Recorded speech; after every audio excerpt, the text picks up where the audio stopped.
Saya sampaikan selamat pagi, selamat bertemu kembali di dalam kasih Tuhan Yesus Kristus. Bapak Ibu, Saudara yang dikasihi Tuhan, mari pada pagi hari ini kita datang kepada Tuhan, kita menyembah Dia, kita yakin dan percaya saat ini Tuhan ada di tengah-tengah kita, memimpin ibadah kita. Kita akan pujikan satu pujian kemenangan terjadi di sini.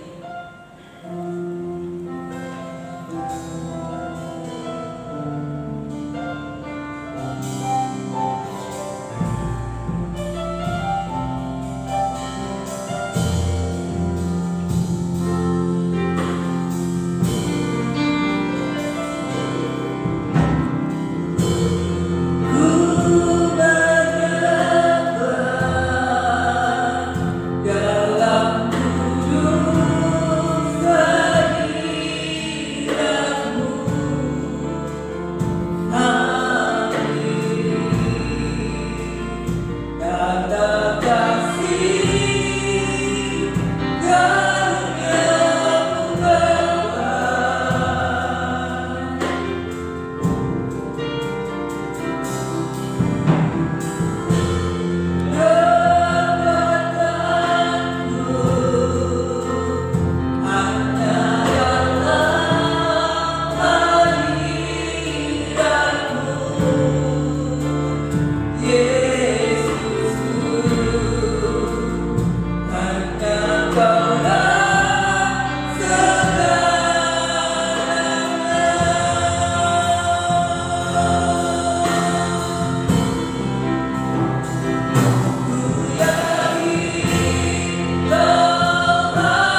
Walaupun dengan kasat mata kami tidak melihat Tuhan, namun lewat kebenaran firman-Mu, 2-3 orang berhimpun atas nama-Mu, Engkau ada di tengah-tengah kami.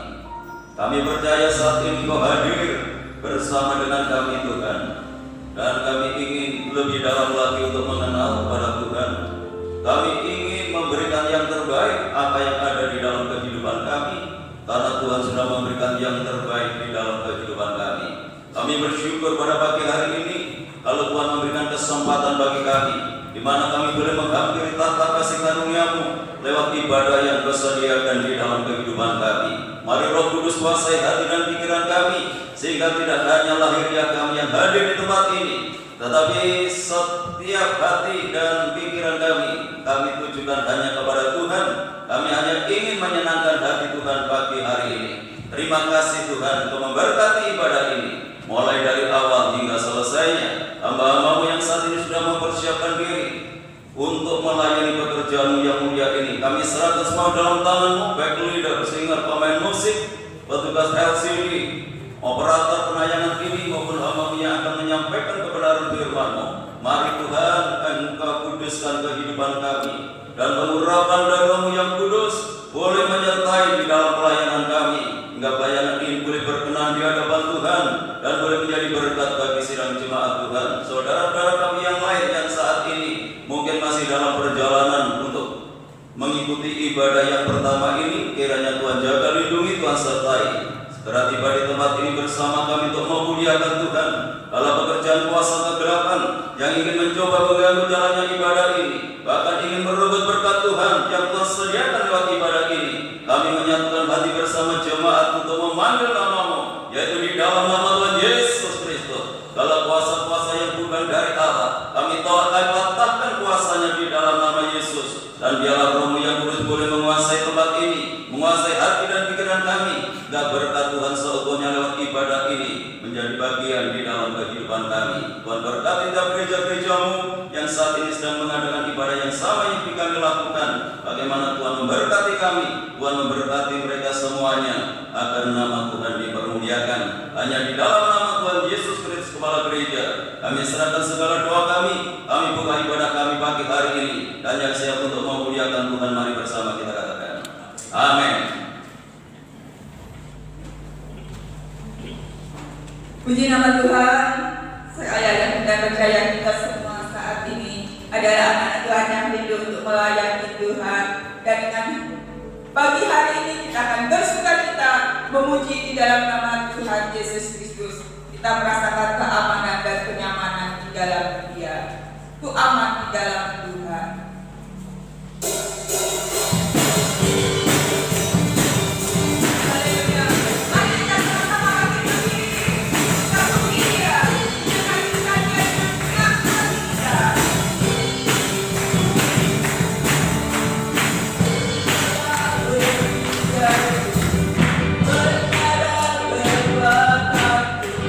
Tuhan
boleh datang, tetapi perlindungan dan penyertaan Tuhan akan berlaku kepada kita, orang-orang yang percaya kepada Tuhan, karena Tuhanlah tempat kekuatan dan perlindungan kita. Haleluya, Tuhanlah kekuatan dan mazmurku, dialah tempat perlindungan kita. Haleluya.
Biarlah firman Tuhan ini akan memberikan kekuatan di dalam hidup kita, karena kita tidak bisa lepas dari pegangan tangan Tuhan.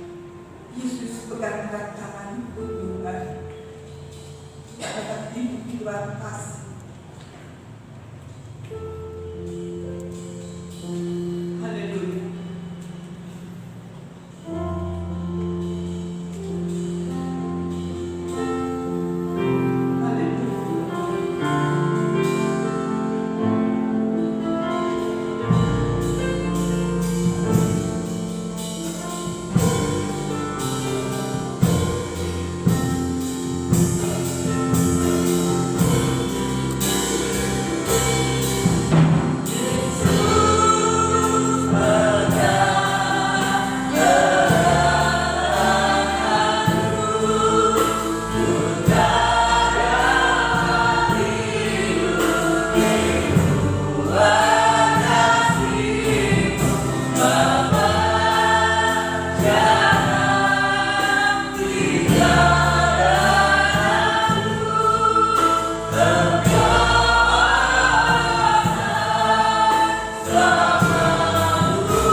Pujilah nama-Mu Tuhan. Makasih. Kasih-Mu Tuhan yang telah Tuhan masih boleh kami rasakan sampai pada saat ini. Terima kasih Tuhan, kami telah memuji mempermuliakan nama-Mu. Dan Tuhan bersembahan puji-pujian kami berkenan di hadapan-Mu, jadi persembahan yang harum di hadapan-Mu. Terima kasih Bapa. Tuhan, ini tiba saatnya kami akan mendengarkan sampai kebenaran firman-Mu. Dan yang berjamah setiap hati kami, sucikan kami, kuduskan kami, layakkan kami, siapkan hati kami sebagaimana tanah yang subur Tuhan, untuk siap menerima kebenaran firman-Mu. Engkau serahkan hamba-Mu yang akan menyampaikan kebenaran firman-Mu Tuhan. Dan yang berjamah hamba-Mu, Kau berikan hikmat-Mu, marifat-Mu yang dari surga Tuhan. Dan Kau sendiri Tuhan yang berbicara melalui hamba-Mu kepada kami Tuhan. Dan melalui kitab ini Tuhan, dan melalui kebenaran firman-Mu Tuhan, Kau bentuk kehidupan kami, Kau benarkan kehidupan kami, kehidupan kami Tuhan dari hari-hari, dan kehidupan Tuhan semakin sempurna di hadapan-Mu. Terima kasih Bapa, terima kasih Tuhan. Kami serahkan Tuhan, jika ada kuasa iblis yang ingin Tuhan mengajukan hati kami dalam mendengar firman-Mu, detik ini di dalam nama Yesus Kristus, usir dan keluar dalam firman-Mu dalam sepenuhnya kami terima. Terima kasih Bapa, terima kasih. Firman Tuhan kami siap untuk mendengarkan. Haleluya. Amin. Amin. Silakan duduk kembali. Bapak Ibu yang dikasihi Tuhan, saya sangka shalom. Salam sejahtera di dalam kasih Tuhan kita Yesus Kristus. Terpujilah nama Tuhan, hanya oleh karena anugerah dan kemurahan Tuhan pagi hari ini kita dipertemukan kembali lewat ibadah raya yang Tuhan sediakan di dalam kehidupan kita. Dan pagi hari ini tema kita pasti ada jalan. Pasti ada jalan. Bicara masalah jalan, jalan ini dibutuhkan oleh semua orang. Ketika kita akan bepergian ke suatu tempat, kita membutuhkan jalan. Tanpa adanya jalan, kita tidak akan sampai ke tempat tujuan, ke tempat yang kita inginkan. Bahkan dalam segala aktivitas kita membutuhkan jalan. Jadi jalan ini sangat penting di dalam kehidupan kita. Tidak ada seorang pun yang tidak membutuhkan jalan dalam segala aktivitas yang dilakukan. Apalagi jalan keluar dari persoalan, jalan keluar dari masalah yang kita hadapi. Dan ketika kita hidup di dalam dunia ini, tidak ada seorang pun yang tidak bermasalah dalam hidupnya. Semua menghadapi persoalan, semua menghadapi masalah. Walaupun masalah dan persoalannya itu berbeda-beda, tetapi semua orang pasti mengalami akan hal ini. Lalu apa yang diperlukan ketika kita menghadapi persoalan, ketika kita menghadapi masalah? Tentu yang kita butuhkan adalah jalan keluar, jalan untuk mengatasi persoalan, masalah. Apakah itu masalah kesehatan, masalah pekerjaan, masalah ekonomi, masalah keluarga? Yang diperlukan adalah jalan, yaitu jalan keluar dari masalah yang kita hadapi. Mari kita baca di dalam Injil Lukas pasal yang ke-18 ayat yang ke-35. Injil Lukas pasal 18 ayat 35, demikian firman Tuhan. Waktu Yesus sampai tiba di Yeriko, ada seorang buta yang duduk di pinggir jalan dan mengemis. Sekarang tidak ada pekerjaan lain yang bisa dia kerjakan selain hanya minta belas kasihan dari orang lain. Waktu orang itu mendengar orang banyak lewat, ia bertanya, "Apa itu?" Kata orang kepadanya, "Yesus, orang Nazaret lewat." Lalu ia berseru, "Yesus anak Daud, kasihanilah aku." Maka mereka yang berjalan di depan menegur dia supaya ia diam. Namun semakin keras ia berseru, "Anak Daud, kasihanilah aku." Lalu Yesus berhenti dan menyuruh membawa orang itu kepadanya. Dan ketika ia telah berada di dekatnya, Yesus bertanya kepadanya, "Apa yang kau kehendaki supaya aku perbuat bagimu?" Jawab orang itu, "Tuhan, supaya aku dapat melihat." Lalu kata Yesus kepadanya, "Melihatlah engkau, imanmu telah menyelamatkan engkau." Dan seketika itu juga melihatlah ia, lalu mengikuti dia sambil memuliakan Allah. Seluruh rakyat melihat hal itu dan memuji-muji Allah. Puji Tuhan. Ini adalah kisah seorang yang buta, dan saya yakin kebutaannya ini terjadi sejak lahirnya. Walaupun ayat ini tidak menjelaskan akan hal ini. Dan saya percaya dia sudah berusaha sedemikian rupa untuk supaya dia bisa melihat. Namun dengan upayanya, dengan usahanya yang sudah dilakukan, dia tidak mendapatkan pertolongan, tidak mendapatkan jalan keluar, tidak mendapatkan kesembuhan. Namanya manusia hidup membutuhkan sarana kehidupan. Walaupun dia buta, kan dia butuh makan. Dan rupanya bagaimana supaya bisa memenuhi kebutuhannya, memenuhi kehidupannya, maka keluarganya yang harus membawa dia di pinggir jalan. Dan memang kalau kita melihat saat ini, bahkan orang yang tidak buta sekalipun, karena dia itu malas, ya banyak orang-orang yang seperti ini di pinggir jalan. Bahkan yang tidak buta pura-pura menjadi buta supaya mendapatkan belas kasihan orang lain.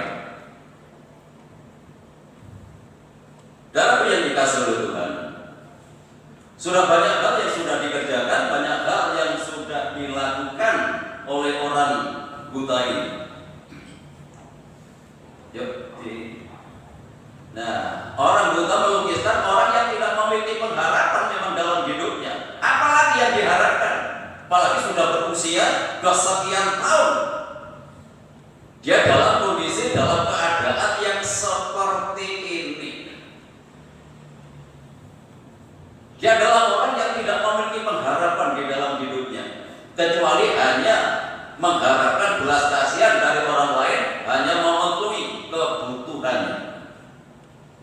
Itu karena dia dibawa ke pinggir jalan, ke tepi jalan, supaya banyak orang melihat dan banyak orang itu berbelas kasihan di dalam kehidupannya. Jadi kehadirannya di tepi jalan bukan supaya dia sembuh, enggak. Tidak ada yang mengatakan ayat itu. Dia di tepi jalan tujuannya hanya untuk mengemis, untuk minta belas kasihan dari orang lain. Itu dilakukan dari hari ke hari, dari minggu ke minggu, dari bulan ke bulan, dari tahun ke tahun. Itulah yang dilakukan oleh orang buta ini, dan tidak ada yang lain selain dia hanya minta belas kasihan dari orang lain. Sebabnya orang buta ini gambaran dari orang yang tidak memiliki pengharapan dalam hidupnya. Yang kedua, orang buta ini melihat sesuatu itu adalah gelap. Walaupun orang mengatakan putih, walaupun orang mengatakan kuning, walaupun orang mengatakan merah, dia katakan hitam, dia katakan gelap. Tidak ada yang sesuatu yang positif di dalam hidupnya. Ini menggambarkan atau melukiskan orang yang hidup dalam kegelapan. Dia adalah orang yang buta. Ketika pikirannya itu hanya dipenuhi dengan hal-hal yang negatif. Mungkin orang mengatakan bahagia, mungkin orang mengatakan senang, mungkin orang mengatakan sukses, orang mengatakan berhasil. Tetapi dia meresponi dengan hal-hal yang negatif di dalam hidupnya. Karena apa? Karena apa yang dilihatnya itu adalah gelap.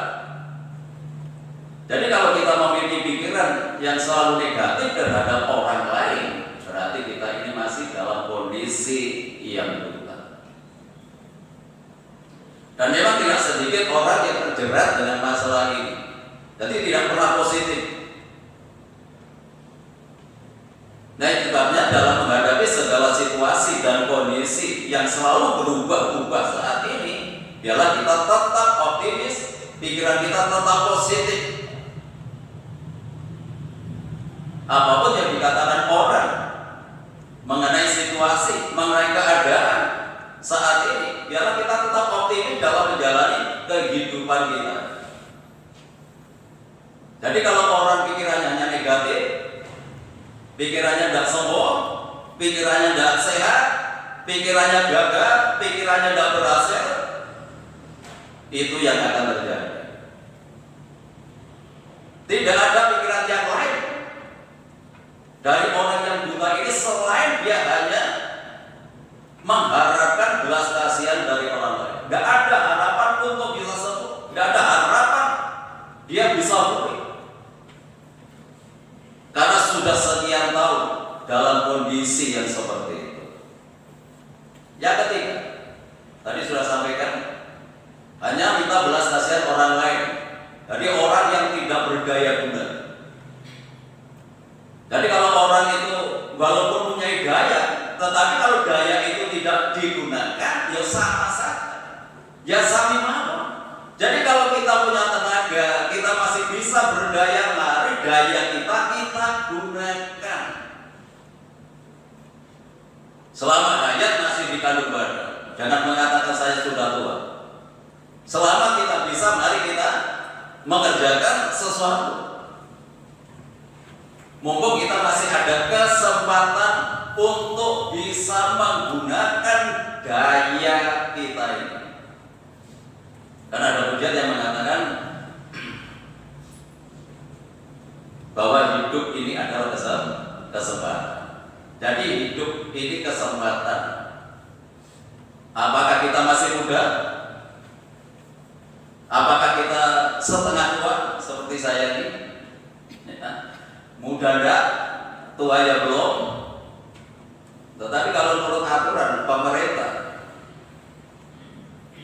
untuk mengikuti kegiatan-kegiatan seperti ini, yang dianggap lansia itu kan 50 tahun ke atas. Dan saya ini hampir mendekati 60. Oh, 60 ke atas ya? Berarti masih belum saya ya. Saya masih 58, hampir 60. Ya sebenarnya saya muda juga enggak, ya tua ya belum. Jadi ya setengah muda setengah tua ya. Ya puji Tuhan. Nah itu sebabnya saya berdayakan kekuatan saya berdayakan supaya menjadi orang yang berguna. Apa saja yang bisa kita lakukan, apa saja yang bisa kita kerjakan, ya mari kita dayakan hidup ini supaya kita menjadi orang yang berguna selama masih ada daya. Kecuali nanti kalau kita sudah tidak berdaya, berarti kita ya sudah tidak bisa mengerjakan sesuatu. Ini adalah melukiskan orang yang buta, sudah berdaya, tidak bisa mengerjakan sesuatu yang dia bisa lakukan, hanya minta belas kasihan orang lain. Nah, orang yang seperti ini adalah orang yang buta. Ya mungkin mata lahiriah kita tidak buta, tetapi kalau kita tidak mendayakan kekuatan kita untuk menjadi orang yang berguna, ya sami mawon dengan orang seperti ini. Kalau hal itu berkenaan dengan pelayanan, yuk selama kita masih berdaya, kita gunakan daya kita ya untuk memikirkan kemajuan pelayanan yang Tuhan percayakan kepada kita, di mana kita digembalakan oleh Tuhan. Bagaimana supaya pelayanan bisa maju, bagaimana pelayanan bisa berkembang, bagaimana pelayanan bisa bertumbuh, kalau itu kita kerjakan dalam kebersamaan. Apa yang kita inginkan pasti akan terlaksana. Ya puji Tuhan, lanjut. Ya proses pemulihan. Walaupun orang yang buta ini ketika dia di pinggir jalan tidak ingin bertemu dengan Tuhan. Tujuannya bukan itu. Dan kehadiran Tuhan di kota itu juga bukan untuk orang buta ini. Berarti kalau bisa bertemu dengan Tuhan itu adalah anugerah Tuhan, itu adalah kemurahan Tuhan. Ya mari kita ulangi, baca ayat 36. Waktu orang itu mendengar orang banyak lewat, ia bertanya, apa itu? Kata orang kepadanya, Yesus, orang Nazaret lewat. Ya, ketika ada rombongan orang yang lewat di depannya, karena dia buta, maka dia tidak melihat. Mungkin dipikir pejabat lewat, dan biasanya kalau pejabat lewat kan diiringi, ya banyak orang, banyak rombongan yang mengawal. Bisa saja orang buta ini memiliki pendapat, memiliki pikiran seperti itu. Tapi dalam keraguan-raguannya, siapa yang lewat bersama rombongan itu, maka ia bertanya, apa kata orang kepadanya, Yesus orang Nazaret. Jadi membutuhkan orang lain, membutuhkan orang lain untuk membimbing, membutuhkan orang lain untuk memberitahu bahwa yang lewat itu adalah Tuhan Yesus. Berarti sebelumnya dia itu tidak mengenal kepada Tuhan. Perlu orang lain untuk membawa dirinya ini kepada Tuhan. Nah, itu sebabnya kita pun juga perlu ya orang lain untuk mengenal lebih dalam lagi kepada Tuhan. Bagi jemaat yang ingin mengenal kepada Tuhan, perlu orang lain, perlu hamba Tuhan yang menuntun, perlu hamba Tuhan yang membimbing, supaya lebih mengenal kepada Tuhan melalui muridnya, lewat orang lain yang dipakai oleh Tuhan menuntun orang buta ini kepada Tuhan. Lalu ketika dia mengerti bahwa yang lewat itu adalah Yesus dari Nazaret, langsung dia berseru, Yesus anak Daud, kasihanilah aku. Timbul iman.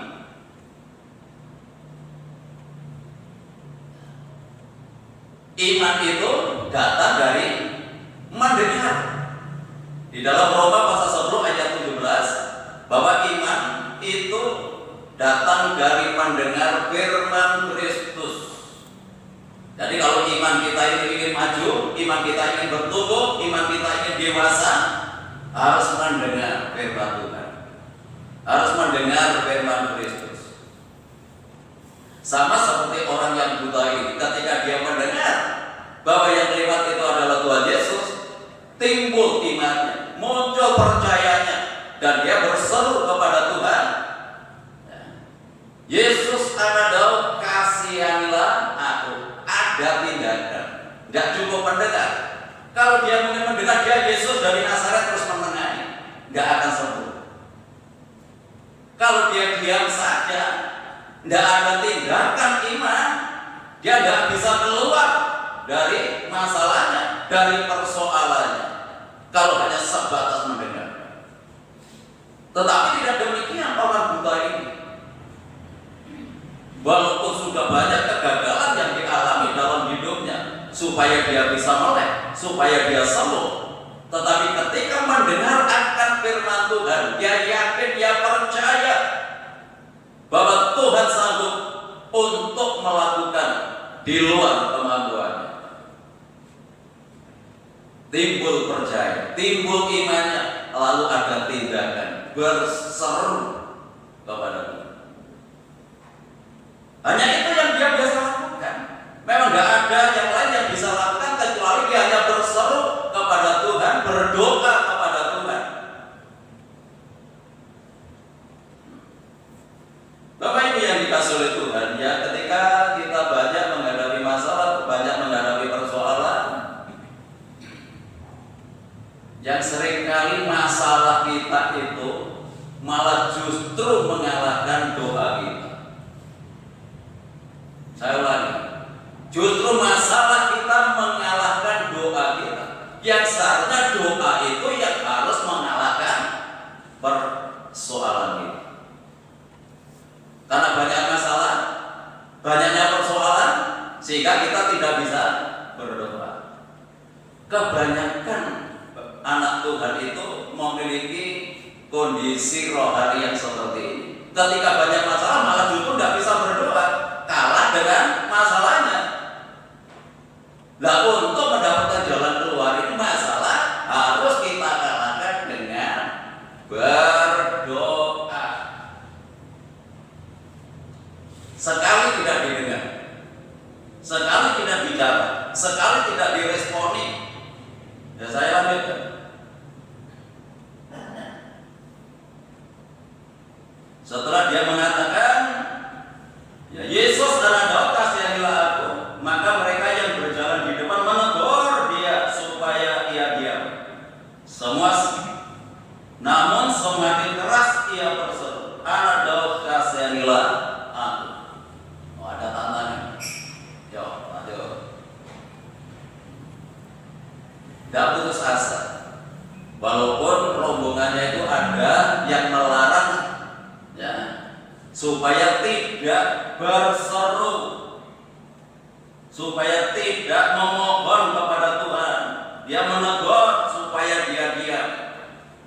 Namun karena kuatnya imannya, walaupun ada tantangan, dia tidak akan mundur.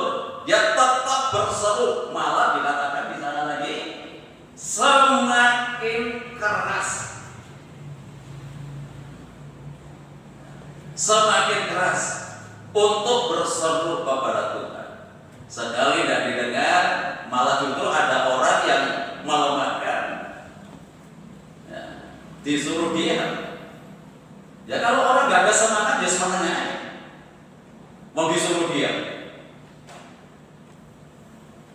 Tetapi karena ingin dia pulih, karena ingin dia sembuh, walaupun dilarang orang sekalipun, dia tidak diam, malah justru semakin keras untuk berseru sebelum dia mendapatkan pertolongan dari Tuhan, sebelum dia berjumpa secara pribadi dengan Tuhan. Ya seringkali kita juga seperti ini. Ya ketika satu kali, dua kali kita berdoa belum dijawab, Tuhan sudah mulai ngomong, sudah mulai nurun, sudah mulai merosot, sudah mulai aras-arasan. Katanya Tuhan tidak menolong, katanya Tuhan tidak peduli, katanya Tuhan tidak mengerti dengan persoalan yang dihadapi. Sebelum kita berjumpa secara pribadi dengan Tuhan, jangan kita pernah mundur. Harus tetap semangat, harus tetap bergairah untuk berseru kepada Tuhan, tetap berdoa kepada Tuhan walaupun ada tantangan, sampai menggerakkan hatinya Tuhan melihat kehidupan kita dan dia mengatakan, tergerak hatinya berbelas kasihan, sampai menyentuh hatinya Tuhan. Untuk ayat selanjutnya nih, ketika dia berseru semakin keras, ayat 40, lalu Yesus berhenti dan menyuruh membawa orang itu kepadanya. Dan ketika ia telah berada di dekatnya, ia bertanya kepadanya, apa yang dialami oleh orang buta ini? Berjumpa secara pribadi dengan Tuhan, tapi dari jauh. Sekarang ada orang yang membawa dia lebih dekat kepada Tuhan. Artinya mengalami perjumpaan secara pribadi dengan Tuhan. Bukan katanya pendeta, bukan katanya majelis gereja, bukan katanya orang lain, tetapi dia sendiri pernah mengalami perjumpaan pribadi dengan Tuhan. Jadi kekristenan itu sampai seperti ini. Jadi bukan katanya pendeta, tetapi dia merasakan dalam hidupnya mengalami perjumpaan secara pribadi dengan Tuhan. Kalau kita tidak pernah mengalami perjumpaan pribadi dengan Tuhan, atau mungkin ibadah kita hanya secara rutin, menunjukkan bahwa kita adalah orang Kristen, kita tidak akan pernah bisa mengalami kemajuan di dalam kehidupan rohani kita. Dan setelah dia berjumpa dengan Tuhan, Tuhan bertanya, apa yang kau kehendaki supaya aku perbuat kepadamu? Coba kalau orang miskin, orang pengemis tadi, orang buta yang mengemis tadi, kalau orang bertanya apa yang kamu minta, ya duit. Benar enggak ya? Coba kalau Anda mungkin dalam bepergian, ya di tempat lampu merah itu kan banyak orang-orang seperti ini. Apa yang diharapkan mereka? Kalau Anda mungkin bertanya sekalipun, dia pasti minta uang. Berbeda dengan orang ini. Malah saya kagum. Kenapa bisa seperti ini? Karena mengalami perjumpaan secara pribadi dengan Tuhan. Dia ingin pulih, dia ingin sembuh. Dia yakin nanti aku sembuh, saya pasti bisa cari duit. Kalau aku sehat, saya bisa bekerja cari uang. Nah, itu sebabnya fokusnya bukan kepada uangnya, tetapi supaya dirinya dipulihkan oleh Tuhan, supaya bisa melihat, supaya bisa melek. Itu yang diharapkan dari Tuhan. Ini sangat luar biasa. Jadi tidak minta uang, tetapi justru dia minta supaya bisa melihat. Apa kata Tuhan?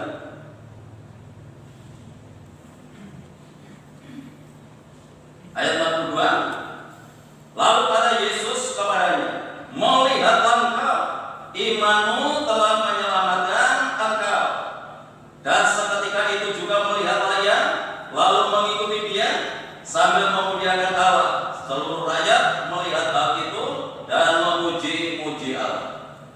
Mereka disembuhkan, mereka dipulihkan, dia bisa melek kembali. Tuhan Yesus mengatakan, melihatlah oleh karena imanmu. Jadi sembuh, dia pulih oleh karena imannya. Dia tidak akan mundur dengan tantangan yang dihadapi. Bapak Ibu yang dikasihi oleh Tuhan, Tuhan menghendaki di dalam kehidupan kita, apapun yang saat ini kita hadapi, masalah kesehatan, masalah keuangan, masalah pekerjaan, masalah rumah tangga, pun masalah yang lain yang kita hadapi saat ini. Sebenarnya itu mengasah iman kita, bukan semakin tumbuh, tetapi harus semakin tajam sampai menggerakkan hatinya Tuhan. Lalu dia mengatakan belas kasihannya itu turun dalam kehidupan kita. Dan Tuhan juga akan memberikan pemulihan dalam hidup kita. Walaupun sesaat dia menghadapi jalan buntu, di dalam Tuhan selalu ada jalan. Walaupun hal itu tidak pernah dia pikirkan, tersirat dalam hatinya, tetapi itulah yang dialami oleh orang buta ini. Ketika dia mengalami perjumpaan secara pribadi dengan Tuhan, dia dipulihkan oleh Tuhan. Lalu apa reaksinya setelah dia dipulihkan oleh Tuhan? Setelah dia sembuh, apa yang dia kerjakan? Ya, lanjut. Setelah disembuhkan, ia mengikut Tuhan. Tidak balik dan pikir galau. Nggak minta lagi ya belas kasihan orang lain. Pikirannya tidak lagi kepada uang. Apa yang dilakukan oleh orang buta ini mengikut Tuhan. Jadi kalau orang itu disembuhkan, kalau orang itu dipulihkan, kalau orang itu ditolong, ya oleh Tuhan, bukan kembali kepada pekerjaannya yang lama,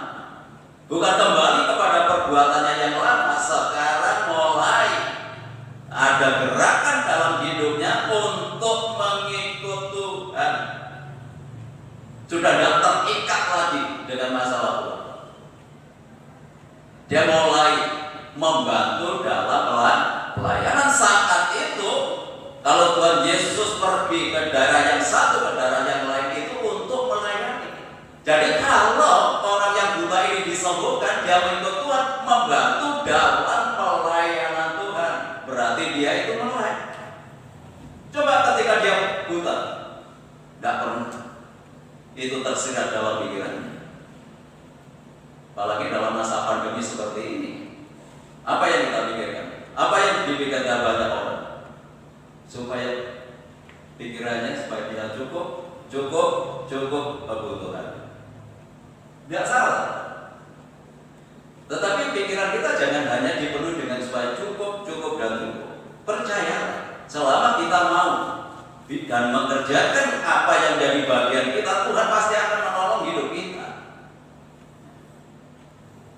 Jadi setelah disembuhkan, mindsetnya sudah beda, pola pikirnya sudah beda. Dia mulai ada satu tindakan untuk mengikut Tuhan, ada tindakan untuk melayani Tuhan, membantu dalam pelayanan pekerjaan Tuhan. Dia mulai bisa terbuka, tidak hanya matanya yang melek, hatinya juga terbuka bahwa melayani Tuhan itu ada sesuatu yang sangat berarti di dalam kehidupannya. Itu yang dilakukan. Jadi kalau kita disembuhkan oleh Tuhan, kita melek rohani kita bisa melihat. Tidak ada orang yang tidak memiliki beban dalam hatinya untuk membantu dalam pekerjaan Tuhan, ya sesuai dengan talenta, sesuai dengan karunia yang Tuhan percayakan dalam kehidupan kita. Ya, puji Tuhan. Itu yang dilakukan. Yang kedua tadi, dia memuliakan Allah dalam hidupnya. Jadi hidup itu jangan menggerutu terus. Ya, hidup itu jangan sambat terus. Ya walaupun mungkin kita menghadapi persoalan, menghadapi masalah. Ya, mari kita belajar kepada orang ini. Setelah disembuhkan, dia memuliakan Allah. Enggak lagi seperti kemarin, enggak lagi seperti dulu. Ya sekarang hidupnya bisa membantu dalam pelayanan, dia selalu memuliakan Allah dalam hidupnya. Sangat luar biasa. Dan tidak hanya itu, setelah hidupnya difokuskan kepada Tuhan, untuk Tuhan, maka menjadi pengaruh bagi orang lain. Orang lain pun yang melihat akan keberadaannya juga memuliakan Allah. Tadi ayat yang ke-43. Dan seketika itu juga melihatlah ia, lalu mengikuti dia sambil memuliakan Allah.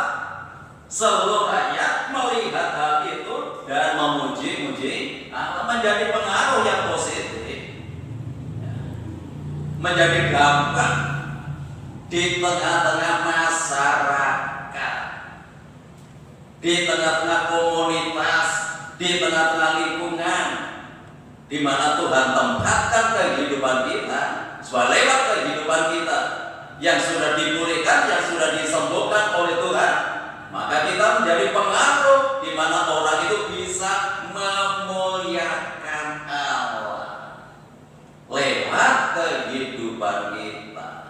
Walaupun mungkin persoalannya sama, masalahnya sama, ya. Tetapi kalau kita terus memuliakan Allah dalam kehidupan kita, tidak menggerutu, tidak mengeluh dalam menghadapi situasi, menghadapi keadaan yang mungkin menekan kehidupan kita, respon kita harus berbeda. Kita harus menjadi berkat bagi orang lain. Ya, dimanapun Tuhan tempatkan kehidupan kita, ya mari kita supaya dapat menjadi berkat.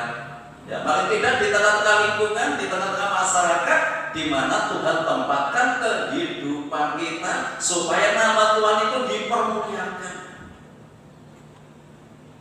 lewat kehidupan kita.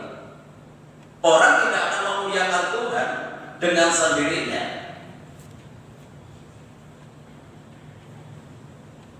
Kalau Tuhan itu memanggil kehidupan kita, memilih kehidupan kita, Tuhan ingin supaya kita menjadi perpanjangan tangan Tuhan untuk menjangkau orang-orang supaya bisa memuliakan Tuhan. Ya, jadi jangan menjadi orang Kristen yang di tengah-tengah lingkungan malah menjadi cemoohan, malah menjadi rasangan yang negatif. Ya, kalau kita dulu seperti itu, mari kita berubah supaya orang melihat kehidupan kita bisa memuliakan Tuhan. Bapak Ibu yang dikasihi oleh Tuhan, percayalah, walaupun orang buta ini adalah orang yang tidak berpengharapan, setelah bertemu dengan Tuhan pasti ada jalan. Tuhan Yesus memberkati kita pagi hari.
Di depan yang sejahtera dan penuh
kuasanya tetap sama dulu hari ini untuk memberikan pertolongan di dalam kehidupan kita. Haleluya, haleluya, haleluya, haleluya. Dan pujilah nama Tuhan,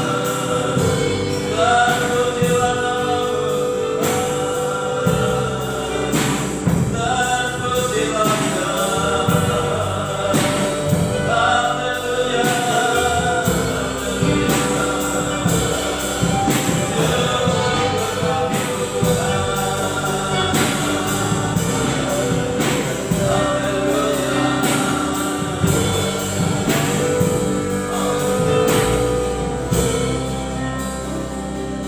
Hanya Kau yang selalu ku andalkan, yang selalu ku nantikan.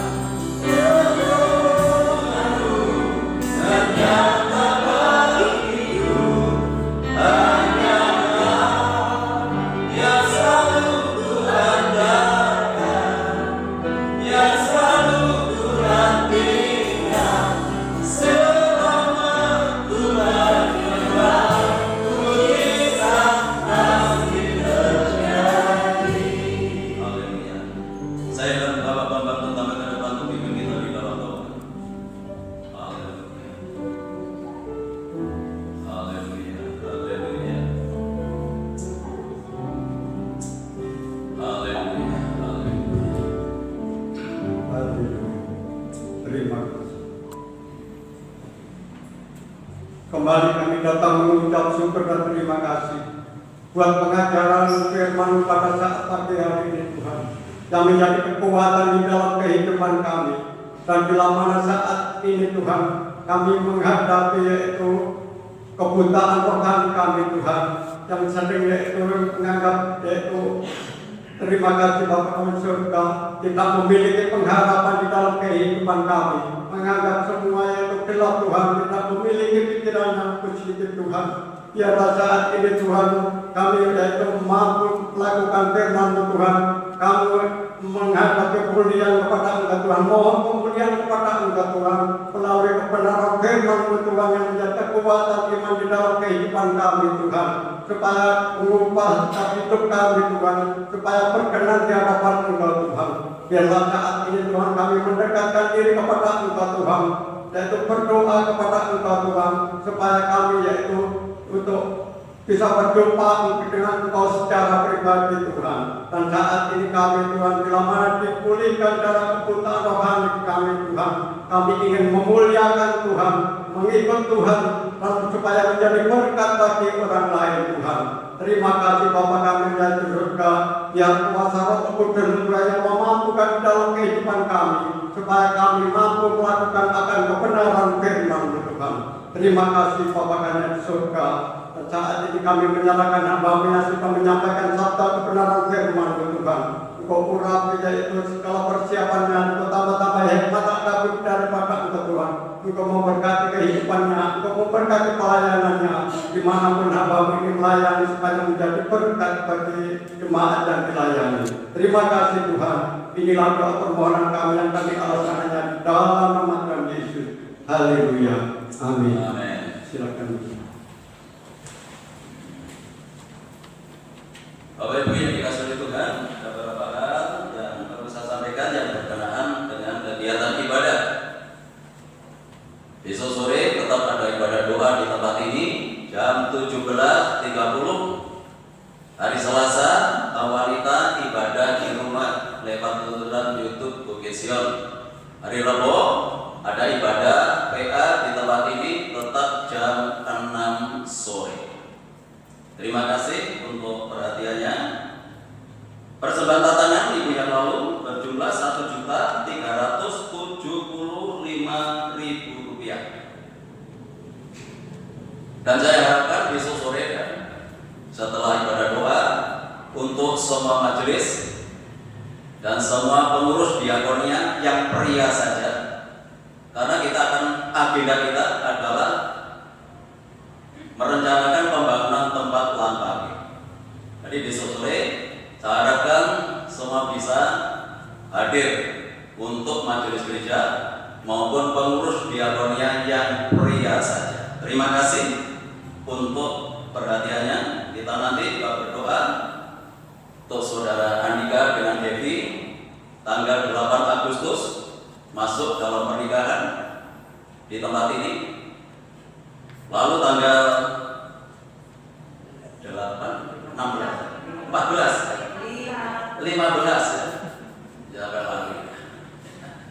Jadi Sabtu berikutnya 15 itu saudara Stefanus dengan saudara Nesa. Tanggal 21 masih kosong, kalau ada yang daftar monggo. Ya, tidak ada pengumuman yang lain. Kita akhiri ibadah kita pada pagi hari ini. Saya undang semua Tuhan Ibu, kita pujikan satu pujian mulialah nama Tuhan.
Dimuliakan, dibesarkan nama Tuhan.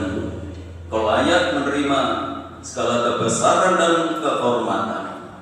Kami bersyukur di akhir ibadah kami pada pagi hari ini, di mana Tuhan sudah memberkati kehidupan kami. Terima kasih Tuhan. Sebelum kami tinggalkan tempat ini, kami menyerahkan Ibu Gembala, Ibu Sudarmiase, untuk Ibu Yaya. Kami berdoa untuk Bapak Budi, untuk Ibu Veronica, untuk Bapak Edi Susanto dalam tangan-Mu. Mari Tuhan, ulurkan tangan kuasa-Mu, ulurkan tangan kemurahan-Mu, jamah mereka yang sakit di dalam nama Yesus Kristus. Yang sakit disembuhkan, yang sakit dipulihkan. Kuasa filosof Tuhan Yesus sanggup memberikan pertolongan. Bapak Ibu kami yang sudah berusia lanjut, biarlah Tuhan tetap anugerahi dengan kekuatan dan kesehatan. Rencana perbaikan tempat parkir dalam tangan kami serahkan. Engkau sudah membuka jalan dan kami percaya Tuhan akan melengkapi semua keperluan kebutuhan pembangunan ini, karena semuanya ini kami lakukan hanya untuk kemuliaan Tuhan. Kami menyerahkan hamba-hamba yang sudah melayani pekerjaan-Mu pagi hari ini. Tuhan memberkati mereka semuanya, bahkan semakin memperindah pelayanannya di hari-hari yang akan datang. Kami serahkan rencana pernikahan saudara kami Andika dengan Devi, saudara Stefanus dengan Lisya yang akan berlangsung bulan depan. Kiranya Tuhan menolong, Tuhan memberkati, beri kekuatan kesehatan baik kepada kedua mempelai maupun keluarganya, dan segala sesuatu yang diperlukan Tuhan akan mencukupkan, dan biarlah lewat pernikahan ini boleh membawa kemuliaan bagi nama Tuhan. Terima kasih Tuhan, berkati lingkungan kami, kota kami, bangsa dan negara kami dengan ketenangan, kedamaian dan kesejahteraan. Kami serahkan Bapak Presiden bersama wakil dan jajarannya, demikian pula pemerintah yang ada di daerah, supaya ada kesehatan. Tuhan berikan hikmat dalam mengambil sebuah kebijakan, supaya apa yang dilakukan oleh pemerintah boleh membawa kemajuan bagi bangsa dan negara kami. Demikian pula kami menyerahkan untuk para tim medis TNI Polri maupun para sukarelawan yang menangani saudara-saudara kami yang terdampak COVID-19. Tuhan tolong, Tuhan campur tangan dalam proses pemulihannya, sehingga semakin banyak orang yang disembuhkan dan tidak ada lagi penularan di tengah-tengah lingkungan masyarakat dimanapun mereka berada. Dan kami berdoa untuk setiap masyarakat supaya memperhatikan protokol kesehatan dalam melakukan segala aktivitasnya. Pada akhirnya kami serahkan seluruh jemaat-Mu ke dalam tangan-Mu. baik yang hadir pagi ini maupun yang tidak hadir, baik yang ada di dalam kota maupun yang ada di luar kota. Tuhan tetap jaga, lindungi, sertai dan tuntun mereka, dan mereka tetap hidup di dalam kekudusan dan kebenaran. Dan kami berdoa supaya tidak ada satupun dari anak-anak-Mu di tempat ini yang tertular COVID-19. Rumah tangganya, keluarganya, hidup nikahnya Tuhan berkati dengan ketenangan, kedamaian dan kesejahteraan. Kalau usaha pekerjaan Tuhan ada tanggung jawab yang mereka lakukan, Tuhan buat berhasil dan beruntung. Buat tidak ada satu rumah tangga pun yang hidup di dalam kekurangan. Anak-anak yang masih duduk di bangku sekolah mulai dari playgroup sampai perguruan tinggi, berkatilah mereka dengan kecerdasan dan kearifan. Jadikan anak-anak tetap semangat, disiplin dalam pembelajarannya, walaupun sementara waktu mereka harus belajar di rumah, namun tidak mengurangi semangat mereka, gairah mereka untuk belajar, supaya menjadi anak-anak yang berprestasi dalam akademiknya dan jadikan berkat dalam pergaulannya. Sebentar lagi kami akan tinggalkan tempat ini, kembali ke rumah masing-masing. Tuhan tetap jaga, lindungi, sertai kami dalam perjalanan, tiba di rumah dengan selamat, tidak kekurangan sesuatu apapun. Kembalikan kami dalam kegiatan ibadah yang akan datang dalam keadaan yang lebih baik dari pagi hari ini. Sidang jemaat yang sudah memberikan persembahannya, mengembalikan perpuluhannya, Tuhan kembalikan berlipat kali ganda sesuai dengan janji firman-Mu. Bapak Ibu Saudaraku yang dikasihi oleh Tuhan, sekarang pulanglah dan terimalah berkat damai sejahtera dari Allah Bapa, kasih karunia-Nya dari Tuhan Yesus Kristus, dan lewat persekutuan Roh-Nya yang